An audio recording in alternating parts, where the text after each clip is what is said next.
please give an energetic and warm welcome to the one and only Ankur Warikoo sir.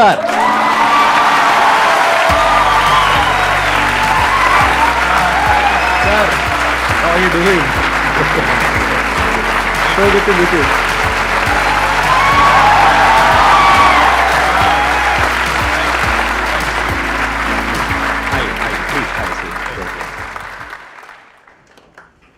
अक्सर जब airport पे या कभी भी बाहर मॉल पे लोग आते हैं और बहुत विनम्रता से बोलते हैं कि सर आपको वीडियोस पे देखा है बट आप बिल्कुल वैसे ही दिख रहे हैं जैसे वीडियोस पे दिखते हैं, तो आज मुझे पता चला कि उनका एहसास कैसा होता है, क्योंकि मैं इतने सालों से आपके वीडियोस देखता आ रहा हूँ एंड कभी भी यकीन नहीं था कि आपके सामने बैठूंगा. So thank you so much for having me. Sir, it's my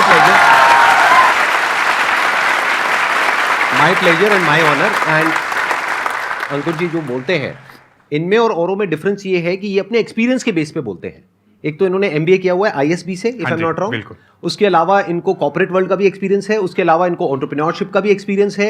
I am thinking कि आज का जो हम टॉपिक है अपने सेशन का वो रखें एंटरप्रेन्योरशिप. बिल्कुल, जैसे आपका वही बैकग्राउंड है, वही पूरा एक्सपीरियंस है. कितने चाहते हैं कि आज का जो टॉपिक है वो बिजनेस होना चाहिए, एंटरप्रेन्योरशिप होना चाहिए? ऑलमोस्ट सब चाहते हैं. Thank you very much sir, both of you. मैं एक्साइटेड तो थी, लेकिन अंकुर सर का नाम सुनकर ट्रिपल एक्साइटमेंट हो गई है. Thank you so much. And sir my question is around focus. आप दोनों से ही क्वेश्चन है.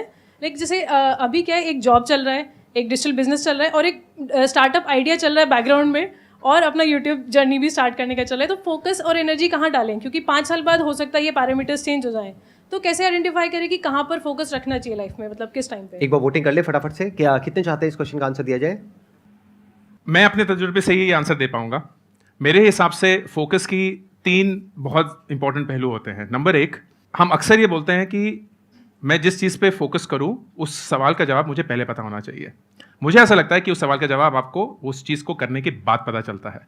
जब आप ये सारी चीज़ें कर लेंगे अपने जॉब में, अपने यूट्यूब चैनल पे, अपने एग्जिस्टिंग बिजनेस पे, स्टार्टअप आइडियाज़ पे, जब आप वो पूरा प्रोसेस कर लेंगे तब आपको पता चलेगा यार इस चीज़ पे फोकस करके ना ज़्यादा आउटकम निकल रहा है, इस चीज़ पे इतना वक्त डाल के मुझे और ज़्यादा उसमें एक आउटकम पता चल रहा है. So this is where I should focus.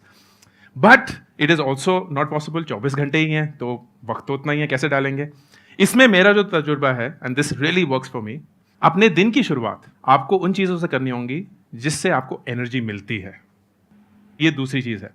वो चीज़ें करनी है जब भी ज़रूरत हो जिससे आपको एनर्जी मिलेगी, ताकि आप उस चीज़ों पे एनर्जी खर्च पाए. तीसरा, वेरी इंपॉर्टेंट, आपको अपने दिन को ऐसे नहीं बिताना है कि यार ये वक्त ना फ्री है, क्योंकि वक्त फ्री नहीं होता है. वक्त का एक बहुत बहुत इंपॉर्टेंट खर्चा होता है जो हमें बहुत बाद में ही पता चलता है. तो what I do, and it worked really well, 8वीं या 9वीं कक्षा में मैंने अपने वक्त को नोट करना शुरू किया कि मैं हर एक घंटा अपनी जिंदगी का किस चीज पे बिताता हूं, और at the end of the day क्या उस खर्चे पे मैं खुश महसूस करता हूं या नहीं. And I did that till I was 26. तो करीब 13 साल तक हर एक घंटा मेरी जिंदगी का रिकॉर्डेड था. मैं एक नोटबुक पे लिखता था. अनफॉर्चुनेटली उस नोटबुक को दीमक ने खा लिया. तो मैं पूछने ही वाला था, मैंने कहा वो नोटबुक है क्या आपके पास में? दीमक नहीं खा लिया, बट थैंकफुली जब मैं आईएसबी गया था तो मैं नोटबुक से एक्सेल शीट पे मूव हो गया. तो वो एक्सेल शीट है मेरे पास. तो अगर आप में से कोई भी मुझसे ये पूछेगा कि 2005 में 27 मई को 7 बजे शाम को आप क्या कर रहे थे, मुझे एग्जैक्टली पता है. आपको ना अपनी वक्त की कद्र महसूस होनी शुरू होती है कि आपका वक्त जाता कहाँ है, क्यों जाता है, और उसकी वजह से आपको कैसा महसूस होता है. अक्सर ना, और मैं बहुत सारे लोगों से पूछता हूं, आपको क्या लगता है कि आप, चलिए मैं आज आप सबसे ही पूछता हूं, आपको क्या लगता है कि आप अपने फोन पे रोज कितना वक्त बिताते हैं? किसको इस सवाल का बिल्कुल एक्यूरेट आंसर पता है? मिनटों में नहीं, घंटों में ले लेते हैं. अपने फोन पे आप कितना वक्त बिताते हैं? 20% लोग. ठीक है, बाकी लोगों को पता नहीं है कि बोलना नहीं चाहते, पता ही नहीं है. राइट? आई गारंटी यू कि अगर मैं आपसे बोलूंगा ना कि एस्टिमेट करिए, तो आप लोग बोलेंगे 2 घंटा 3 घंटा. वाकई में नंबर कितना होगा? 8. हाँ, मतलब लोग 10 तो ऐसे बोल रहे हैं से लाइक 10 घंटे तो ले लो sir. And that is what happens. हमें लगता है यार रील ही तो है, 60 सेकेंड्स चलते रहे, पता चला 1 घंटा बीत गया, 2 घंटे बीत गए. फिर हम बोले यार वक्त ही नहीं था, मतलब फोकस ही नहीं कर पा रहे हैं, वो काम भी करना था वो भी नहीं हुआ, मम्मी भी डांट रही है, खाना भी नहीं खाया है. तो अपने वक्त की कदर करनी जरूरी है. These 3 things. Do not think कि फोकस पहले आना चाहिए, काम करने के बाद पता चलेगा कि कहाँ फोकस करना है. दूसरा, किसी भी चीज़ को एनर्जी देने से पहले अपने खुद को एनर्जी दीजिए, और तीसरा अपने वक्त की ऐसी कदर करिए कि आप एक्यूरेटली जानते हैं कि आप अपना वक्त कहाँ बिता रहे हैं, क्यों बिता रहे हैं, उसकी वजह से आपको कैसा महसूस होता है। जब आप ये करेंगे ना, और सिर्फ 10 दिन करिए, I guarantee you will be a change person.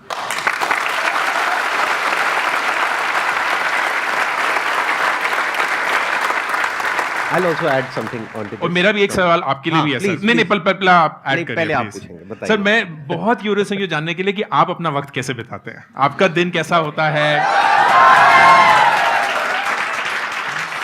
कितने लोग हैं जो इस सवाल का जवाब चाहते हैं, हाथ उठाइए। मैं आपको शॉर्ट में बता देता हूँ प्लीज। जैसे सुबह मैं उठता हूँ 7 बजे के आसपास, फिर उसके बाद में मैं डेली कम से कम 2 घंटे अपने साथ में अकेले में वक्त बिताता हूँ, जिसमें मेरा मेडिटेशन का टाइम है, जिसमें योगा है, जिसमें मेरे घर पे एक छोटा सा जिम बनाया हुआ है, वहाँ पे थोड़ा बहुत एक्सरसाइज वगैरह कर लिया। देख के लगता नहीं है लेकिन करता हूँ। ऐसे भी कुछ लोग होते हैं, जरूरी नहीं है हर एक की बॉडी बन जाए जिम करने के बाद। अरे पहले से बढ़िया हो गया। Thank you sir. ऐसे ही जैसे सुबह का 2 घंटा है, ऐसे इवनिंग में मेरा 2 घंटा होता है, जिसमें मैं अकेले में बैठता हूँ, या तो कुछ कंटेम्पलेशन करता हूँ। बुक्स वगैरह मैं ज़्यादा नहीं पढ़ता हूँ, तो मैं अपने आप से ही सही तरह के क्वेश्चंस पूछ लेता हूँ, आराम से समझता हूँ उसको हर पर्सपेक्टिव से, जो भी मैंने किया, जो भी सही किया, गलत किया, व्हाटएवर। तो एक तो ये हो गया सुबह का और इवनिंग का शेड्यूल। बाकी दिन में मेरा शेड्यूल काफ़ी बिजी रहता है, क्योंकि ऑफिस में भी मेरे को सारा देखना होता है, वहाँ पे काफ़ी बड़ी टीम है, ये सेशंस हैं, प्लस वीकेंड जो होते हैं मेरे, वो मेरी फैमिली के लिए होते हैं। बस हो गया आई थिंक। वंडरफुल।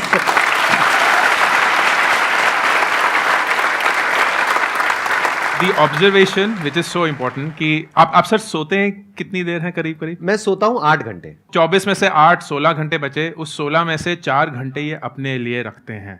दिन का 25% संदीप जी सिर्फ अपने लिए रखते हैं, किसी और के लिए नहीं। लेकिन बिकॉज ही डज दैट, उनके पास वो एनर्जी है कि वो हम सब लोगों के साथ वो बाकी का 75% इस एनर्जी के साथ देते हैं। That's the only way to do it. So brilliant. Thank you so much. आपने जो क्वेश्चन पूछा था कि मैं ये भी कर रही हूँ, वो भी कर रही हूँ, उसके अलावा और भी नए नए आइडियाज़ आ जाते हैं, अब उस पर भी काम करना है, तो दिन में टाइम तो लिमिटेड है, तो हम इतनी सारी चीज़ें कैसे करें?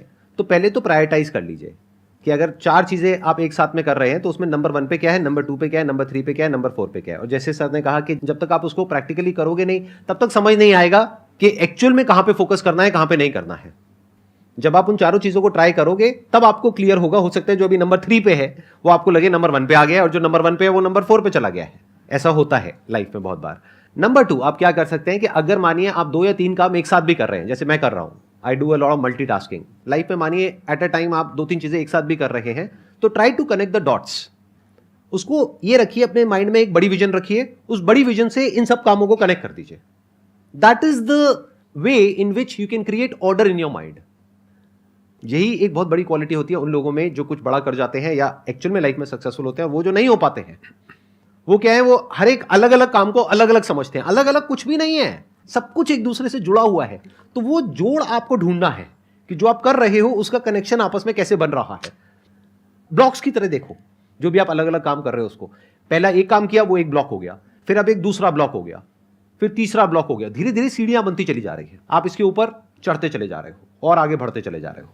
तो इस तरह से अगर सोचोगे लाइफ में, तो धीरे धीरे जो भी आप करोगे, फिर चाहे वहां पर सक्सेसफुल हुए हो चाहे फेल हुए हो, कुछ भी वेस्ट नहीं जाएगा, क्योंकि सब कुछ कनेक्ट हो जाएगा उस बड़ी विजन से। और एक दिन आप देखोगे कि वो सब कनेक्ट होकर के कुछ बड़ा कमाल का हो रहा है। Absolutely wonderful. सर मेरा क्वेश्चन ये है कि कोई ऐसा बिजनेस जो जीरो इन्वेस्टमेंट से शुरू हो, छोटे लेवल से शुरू हो और बहुत बड़े लेवल तक जा सके आज के टाइम को देखते हुए। अगर आप चाहते हैं कि भैया जीरो इन्वेस्टमेंट के साथ हमारा एक बिजनेस शुरू हो जाए, फिर हम लाखों करोड़ों रुपए कमाएं, that's actually the wrong start. क्योंकि आप वेट कर रहे हैं कि आपको पहले एक ऐसा आइडिया मिलेगा, फिर उसके बाद मैं मेहनत करना शुरू करूंगा, उसको समझने की कोशिश करूंगा, उसको अपने तजुर्बे से बड़ा बनाने की कोशिश करूंगा। That's the wrong start. मेरे हिसाब से सबसे पहले अपने आप से ये पूछिए कि कौन सी ऐसी चीज़ है जिसको मैं इतने अच्छे से करता हूं कि लोग मुझसे पूछते हैं, यार मुझे तो बड़ा मुश्किल लगता है ये, लेकिन तुम बड़ी आसानी से कर लेते हो। वो चीज़ ना आपके तजुर्बे, आपके एक्सपीरियंस, आपकी फितरत से सबसे क्लोज है, and that may be your super power. उस चीज़ में आपको घुस जाना है, और उसमें सिर्फ वक्त लगेगा दोस्त, 6 महीने, 12 महीने, 1 साल, 2 साल। वो एक ऐसे मकाम पे पहुंच जाएगा जहां इस सवाल की आपको जरूरत ही महसूस नहीं होगी, क्योंकि वो इन्वेस्टमेंट आप डाल चुके होंगे। उसके बाद शायद लोग आपको पैसे देने के लिए तैयार होंगे, बहुत सारे और लोग आप पे विश्वास करके आपको पैसे देने के लिए तैयार होंगे। तो एक एंटरप्रेन्योर के लिए कभी भी पैसा सबसे ज्यादा जरूरी चीज नहीं होता है। उन्हें पता है कि आइडिया, अपनी मेहनत, टीम, तजुर्बा, ठोकरें खाकर उससे सीख पाना, that is the only way to learn. और ये सब चीजों में वक्त लगता है दोस्त, वक्त लगेगा। तो जिंदगी में सही चीज पाने के लिए कभी भी जल्दबाजी मत करना। And this person right here is a living example of that. कितने साल से यूट्यूब चला रहे हैं जब लोगों को यूट्यूब पता भी नहीं था, और ये इतना सक्सेसफुल बिजनेस भी चला चुके हैं। कोई जरूरत नहीं थी ये सब करने की, मुझे लगता है ऐसे, प्लीज मुझे पूरी स्टोरी, कोई जरूरत नहीं थी, राइट? इतना सक्सेसफुल बिजनेस, सब कुछ सही, लेकिन he chose that idea because he felt passionate about it. सालों सालों तक शायद कोई विजिबिलिटी नहीं मिली होगी, किसी को नहीं पता कि क्या चल रहा है, कौन है संदीप महेश्वरी, क्या करते हैं। आप जैसे लोगों को अगर जबरदस्ती भी नीचे मॉल से बुलाने की कोशिश करेंगे, यार मेरा शो चल रहा है आ जाओ, एक इंसान नहीं आएगा शायद। आप सब लोग आज तड़प रहे हैं आने के लिए। इसके लिए इन्वेस्टमेंट नहीं लगी, इसके लिए पैसा नहीं लगा, ये सब तो अभी बहुत बाद में आया है। सिर्फ मेहनत, सिर्फ वक्त एंड अपने ऊपर विश्वास। That will be my answer. क्या बात। दो तरह की अप्रोच हो सकती है बिजनेस करने की। एक जिसकी आपने बात करी कि कोई ऐसा बिजनेस बताइए जो बिना पैसे के शुरू हो सके। हाँ, ऐसे बहुत सारे बिजनेस हो सकते हैं। यूट्यूब पे जाओ, चैनल खोलो, मोबाइल फोन आपके पास में है, कोई पैसे नहीं लग रहे हैं, टाइम लग रहा है। सिंपल, पैसे तो नहीं लगते ना, फ्री है ना। अगर चल गया तो पैसे आएंगे, नहीं तो जेब से कोई पैसा नहीं लग रहा है, टाइम लग रहा है। तो ऐसे एक नहीं है, ऐसे बहुत सारे आइडियाज हैं, but that is not the right way to start. जैसा कि इन्होंने कहा, राइट अप्रोच ये होनी चाहिए, या दूसरी जो एक प्रैक्टिकल अप्रोच है, एक सही अप्रोच है एक बिजनेस को करने की, वो ये होनी चाहिए कि आपको दिमाग ये नहीं लगाना है कि मेरी प्रॉब्लम क्या है। आपकी प्रॉब्लम क्या है? आपको बिना पैसे के बिजनेस शुरू करना है और आपको बहुत सारा पैसा चाहिए, ये आपकी प्रॉब्लम है ना। इससे दुनिया को क्या फर्क पड़ता है? इससे मुझे क्या मतलब है, औरों को क्या मतलब है, आपके साथ वाले को क्या मतलब है? आपको कोई मतलब है? देख लो, कह रहे नहीं। इनको मतलब किससे है कि जो आप करने वाले हो उससे इनकी लाइफ कैसे बेटर होने वाली है। क्या आप इनकी कोई प्रॉब्लम सॉल्व करने वाले हो? Business is about solving the problem of the other person. जितनी बड़ी प्रॉब्लम सॉल्व करोगे आप और जितने अच्छे से करोगे in comparison to your competitors, उतने ही ज्यादा सक्सेसफुल हो जाओगे। तो ध्यान अपना अपनी प्रॉब्लम से हटा लो। अगर एंटरप्रेन्योरशिप में आगे बढ़ना है तो अपना सारा ध्यान लगाओ जो इस दुनिया में प्रॉब्लम्स है उसकी तरफ। फिर देखो आपकी स्ट्रेंथ्स क्या है, उससे क्या कनेक्ट होता है, क्योंकि ये भी डिपेंड करता है कि आपके पास में क्या रिसोर्सेज हैं, आपका क्या बैकग्राउंड है, क्या क्वालिफिकेशन है, क्या आप कर सकते हो, क्या नहीं कर सकते हो, क्या आपका पैशन है। बहुत सारे फैक्टर्स है। ये हो गया आपके एंड पे, ये हो गया आपके रिसोर्सेज। एक है दुनिया में क्या क्या प्रॉब्लम्स है, उसमें आपको आइडेंटिफाई करना पड़ेगा कि क्या कुछ ऐसा है जहां पर जाकर के दोनों चीजें मिल रही हैं। ये जितने अच्छे से मिलेगी उतना ही बड़ा बिजनेस आप क्रिएट कर पाओगे। First of all, I would like to thank you, sir, for shortlisting me so early because my brother was trying from past 2 years and he was very jealous of me कि तुझे मिल गया, मुझे नहीं आने के लिए मिला। And that to sir को आपने invite किया because I'm reading your books from a very long time, Thank sir. you so much. My question is कि अगर हम business perspective से देखते हैं तो we set short term and long term goals and what if they failed? अगर आप नहीं कर पाए उन्हें पर्टिकुलर टाइम में अकॉम्प्लिश, तो आप क्या करेंगे? How you move forward? Because आपने ऑलरेडी एक बैड डिसीजन ले चुके हैं and it failed, so we enter into a panic situation कि आगे कैसे मूव फॉरवर्ड करें। मेरा एक गोल का डेफिनेशन है जो मैं अक्सर अपनी जिंदगी के लिए यूज करता हूँ। गोल में 2 पार्ट्स होते हैं। एक होता है कि डेस्टिनेशन, आप कहाँ पहुँचना चाहते हैं, और एक होता है वक्त कि कब तक पहुँचना चाहते हैं। अनफॉर्चुनेटली जब हम डिसाइड कर रहे होते हैं कि गोल क्या होना चाहिए, हमें नहीं पता होता। डेस्टिनेशन अक्सर एक अरमान होता है, हम यहाँ पहुंचना चाहते हैं। जैसे हम बोलते हैं कि 25 तक ना अपनी गाड़ी होनी चाहिए, 30 तक अपना घर होना चाहिए, और उसको फिर हम एक गोल बना देते हैं। क्यों? क्योंकि वो हमारी एक इच्छा था, हमारा एक अरमान था, एंड फिर हम जबरदस्ती उस पर ना एक वक्त की पाबंदी डाल देते हैं, 25 तक होना चाहिए। ऐसा नहीं है कि अगर 27 में आपकी गाड़ी आ गई तो आप फेलियर हैं। ऐसा नहीं है कि आपने 30 तक अपना घर पाने की कोशिश करी, लेकिन अगर 31 में घर मिला तो आप बोले यार जिंदगी में कुछ किया ही नहीं, ये तो बर्बाद ही हो गए। Nothing of that is true. लेकिन हम जबरदस्ती अपने ऊपर एक डेस्टिनेशन और एक वक्त डालते हैं। This is not at least how I would think about that. मेरे लिए सबसे ज्यादा जरूरी ये है कि you have to be impatient with action. इसका मतलब जो भी आपको करना है, जो आपको पता है कि आपको करना है, उसके लिए आप एकदम बेसब्री से काम करेंगे। इट विल बी लाइक मुझे पता है कि ये आज मुझे करना है तो मैं ये करके ही रहूंगा, ये कल तक नहीं टालूंगा क्योंकि ये मेरी इंपेशेंस है. But I am patient with results, कि इसको करने के बाद कितने वक्त बाद मुझे मेरा डेस्टिनेशन मिलेगा, उस पे मैं अपने आप को फोकस नहीं करूंगा. I will be impatient with what I have to do. अब इसके चलते यू विल रियलाइज गलतियां हो गई, लेकिन उन गलतियों को आप सुधार सकते हैं. क्यों? क्योंकि वक्त की कोई पाबंदी नहीं है. ऐसा नहीं है कि आपको आज ही वो फिक्स करना था, जीतना था.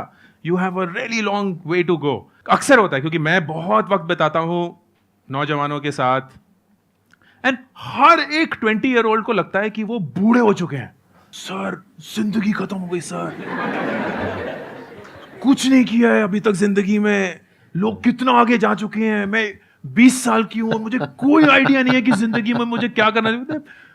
20 ऐसे लोगों को मैं पता क्या बोलता हूँ, जब मेरे को कोई ऐसे बोलता है मैं कहता हूँ मर गए हो क्या. एग्जैक्टली लाइक हम शायद हम उम्र है, मतलब मैं 42 इयर्स का हूं, and I can not even begin to tell you how young 42 is. Agreed.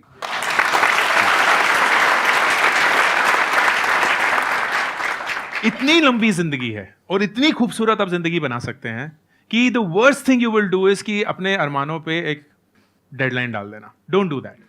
Mistakes होंगी, you are very smart to recover from that. उस एक्सपीरियंस और कैपेबिलिटी को जो सर बोल रहे हैं उसको बटोरते रहना है और उसमें उत्सुकता होनी चाहिए, क्योंकि वो अगर हो गया ना तो बिलीफ ऑटोमेटिकली आ जाएगा. बिलीफ आएगा तो ऑटोमेटिकली रिजल्ट्स आएंगे, रिजल्ट्स आएंगे सक्सेस आएगा, सक्सेस आएगा तो आप भी एक दिन इस स्टेज पे बैठे होंगे. And that is how you have to think about it. It doesn't matter like मैं बोल सकता हूं अरे इतने सारे लोग हैं जो सर को बुला दिए, वो तो 28 साल के ही हैं और देखिए वो संदीप सर के साथ बैठे हुए हैं, मैं 42 में क्या ही उखाड़ लिया मैंने जिंदगी में कि मैं 40 साल की उम्र में यहां आया हूं. कोई फर्क नहीं पड़ता ना दोस्त, एक जिंदगी है. और मैं भी मरते हुए यही बोलूंगा कि मैंने संदीप सर के साथ स्टेज शेयर किया, 25 साल वाले भी यही बोलेंगे, कोई फर्क नहीं होगा. Everyone did what they wanted to do, and that's the beauty of life. So that is what I would suggest.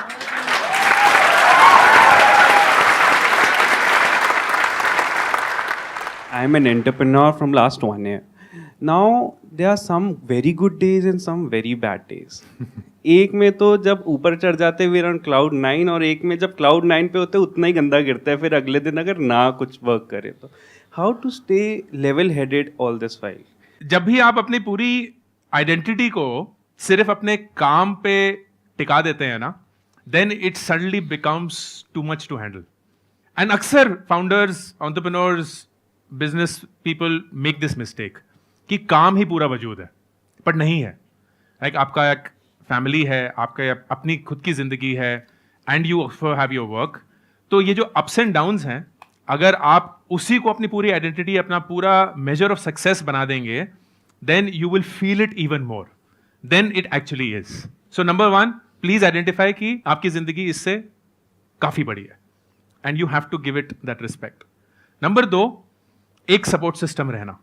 Support system बहुत जरूरी है, चाहे आप ऊपर हो चाहे नीचे हो, क्योंकि सपोर्ट सिस्टम क्या करता है, वो आपको मेरे हिसाब से ग्राउंडेड और रियल रखता है. वो दोस्त जो आपको हमेशा आपके मुंह पे सच बोल सकें सबसे ज्यादा जरूरी है आपके लिए, क्योंकि जब आप हवा में उड़ने लगेंगे बोलेंगे दोस्त कुछ नहीं हुआ है, ऐसा कुछ नहीं उखाड़ा है तूने, वापस आ जा. जो लोग नीचे होंगे बोलेंगे यार you are far bigger than this, इससे तो बहुत बहुत मुश्किल दिन देखे हुए हैं, वापस आ जाएगा. But they are not telling you a lie, वो झूठ नहीं बोल रहे हैं आपसे, वो वाकई में आपसे सच बोल रहे हैं, and that is important for you to hear. तीसरा, जैसे मैंने मैम का एक आंसर दिया, जो सेंस ऑफ प्रोग्रेस है ना दोस्त, वो बहुत ही ऑब्जेक्टिव होगा. It's almost like maintaining a calendar. Calendar में आपको कभी भी ये नहीं पता चलता कि ये मीटिंग अच्छी हुई है कि बुरी हुई है. कैलेंडर में सिर्फ ये पता होता है कि आपको ये काम करने हैं दिन में, और वो ना अक्सर बहुत बोरिंग लगता है, बहुत पेनफुल लगता है. It's almost like a routine, एक रोबोट है, आप खड़े होंगे आप करेंगे. जैसे अगर आप, ये संदीप जी नहीं होते, ये कोई नॉर्मल इंसान होते, ये बोलते मैं दिन में सुबह उठ के 2 घंटा कुछ करता हूँ, फिर दिन में बहुत सारी मीटिंग्स करता हूँ, फिर शाम को आके 2 घंटे और कर देता हूँ, तो बोला यार तो बहुत ही बोरिंग इंसान है. कुछ है ही नहीं इनकी जिंदगी में. कुछ एक्साइटमेंट हो ना कि सुबह उठ के मैं ये करूंगा वो करूंगा, ये तो मतलब 2 घंटे मेरे पार्टी कर रहे हैं, ये कर रहे हैं, फिर मैं आपने ये गाड़ियां आती हैं, फिर मैं गाड़ियों में से चलो आज मैं ये गाड़ी चलाऊंगा, आज मैं लंदन में ब्रेकफास्ट करूंगा.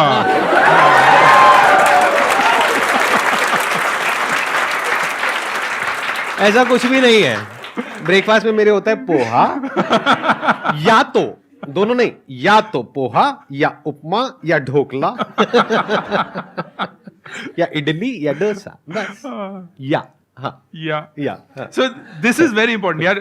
जिंदगी की बोरियत बोलते हैं ना लोग, एक रूटीन होना, दैट इज सो इंपॉर्टेंट, क्योंकि वही बोरिंग चीज ना अल्टीमेटली एक सक्सेस पैदा करती है। So when ever you feel very high, very low, make your routine your best friend और वापस उस रूटीन में चले जाइए। इट्स ऑलमोस्ट लाइक सेइंग कि यार कोई फर्क नहीं पड़ता। धोनी मोड क्या होता है? लाइक धोनी मोड क्या है? वो जीत गया, पता ही नहीं चलता वो जीत गए हम, वो वैसे ही बोले हाँ, हार गई, पता ही नहीं चलता हार गए हैं, वो तब भी बोले चलो चलो चलो कोई नहीं। इज लाइक ज़ेन ना, ऐसे उसको कोई चीज फर्क ही नहीं पड़ती है उसकी जिंदगी में। इज दैट बिकॉज उनको अंदर से महसूस नहीं होता? नहीं, he is gotten two point यार ये रूटीन है, हर एक मैच एक रूटीन है, प्रैक्टिस एक रूटीन है, और उसकी वजह से तुम कभी जीतोगे कभी हारोगे, लेकिन ना कभी जीत को सर पे चढ़ाना, ना कभी हार को अपनी हार मानना, रूटीन में बस वापस घुस जाना। That's the only thing that has worked for me and I will be very surprise if it doesn't work for others. तो ये 3 चीजें, and that's how I do.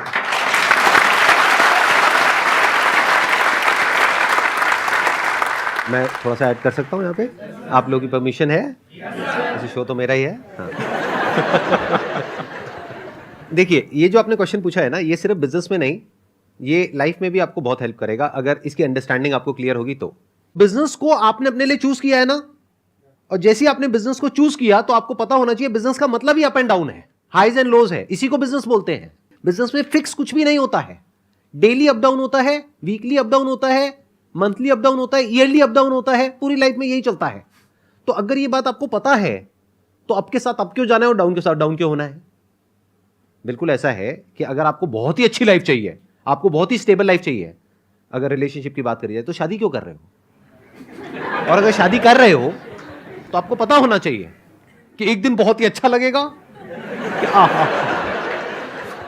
अगला दिन बहुत ही खराब जाएगा, इतना खराब जिसकी कोई हद नहीं है। आप देख सकते हो मेरी शक्ल पे, मैं झूठ नहीं बोल रहा हूं।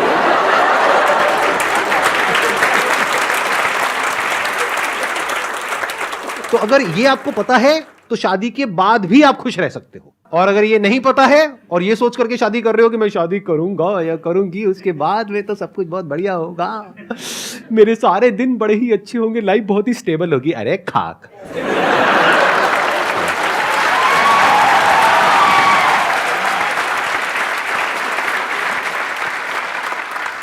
सर, आपकी हंसी से मैं कुछ आइडिया लगा पा रहा हूँ। नहीं नहीं नहीं, बिल्कुल नहीं। मैं सिर्फ आपका मैरिड, राइट? हाँ हाँ, I am married with 2 kids. हाँ। मैं सिर्फ आपका बुरे और अच्छे दिन का ब्रेकफास्ट विजुलाइज कर रहा था। बुरे दिन में क्या होता होगा और अच्छे दिन सर उसमें ब्रेक हट जाता है, सिर्फ फास्ट रह जाता है।